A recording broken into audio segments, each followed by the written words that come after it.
William Bowker was a South African Boer War veteran living in East Africa at the outbreak of World War I. He had a reputation for being a rough fellow. Bowker's horse was a collection of South Africans living in British East Africa that were excellent riders and well versed in Swahili. They were also known to be avoidant of drill and training, which would have repercussions later. When the unit was given uniforms and rifles, this squadron retained their own arms, if they wished, and allowed to maintain the initials BH on a flash on their various headwear. The squadron was the largest of the troops raised and formed B Squadron of the East African Mounted Rifles. Meanwhile, E Squadron was commanded by A.E. Bingley, a Boer War veteran with his son as his orderly, and raised the squadron in close coordination with B Squadron. Both Bowker's and Bingley's estates were situated close together north of Nairobi. This relationship continued over time as both squadrons operated together in almost all combat situations in the early months of the conflict. Horses were commandeered from local farms, but typically lacked the numbers needed, so polo ponies or mules were a common sight with the East African Mounted Rifles. These unusual mounts on both the German and British sides were the cause of much profanity while training. Despite cavalry training, B and E Squadron's horsemen's first campaign wouldn't be over land, but rather a naval amphibious landing without their mounts. From the 30th of August to the 10th of September, the two squadrons patrolled the Magadi Railroad. The Magadi front was opposite Longidu, a German camp of operations. While the East African Mounted Rifles didn't spot the enemy, their account shares they had lots to learn about campaigning in the African bush. Many hadn't even packed utensils or tea, and they soon grew sick of eating freshly hunted game for every meal.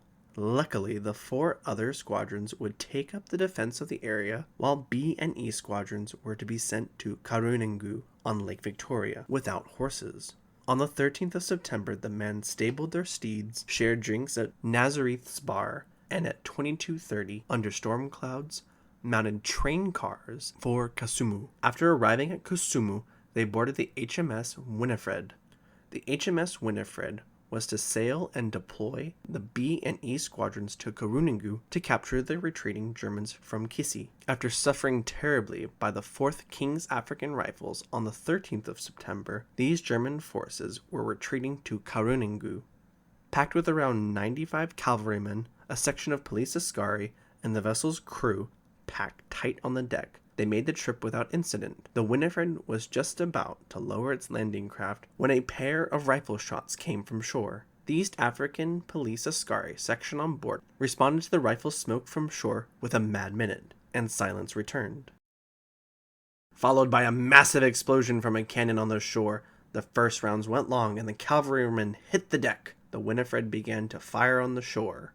Just as a German steamer, Mzee, launched from a nearby dock, its pom-pom gun firing. After a Boer War veteran grabbed the deck-mounted Hotchkiss gun to rake the shore, the shoreline Germans withdrew into the reeds to let the two vessels duel. After the smokestack was hit and its splinters rained down over the deck, the Winifred withdrew. The East African Mounted Rifles suffered no casualties, other than, to quote, suffered mainly from fright. The Winifred was able to withdraw and at some point rallied with the HMS Kavirondo. The pair returned to Karunengu. This time, when the pair of British steamers returned, the shore and village were abandoned by the Germans and the Mzee had departed. Captain Bach, after his heavy casualties during Kisi, sought to avoid conflict, and now that the British were attempting to land on his flank, he thought it best to complete his retreat to Mwanza. To his credit, he completed this withdrawal without any more casualties and inflicted minor damage to a British steamer. The East African Mounted Rifles, having found the fishing village of Karunengu without any enemy forces, deemed their mission complete. Both B and E squadrons were relieved by the 4th King's African Rifles and returned to the Magadi area on the 28th of September, 1914.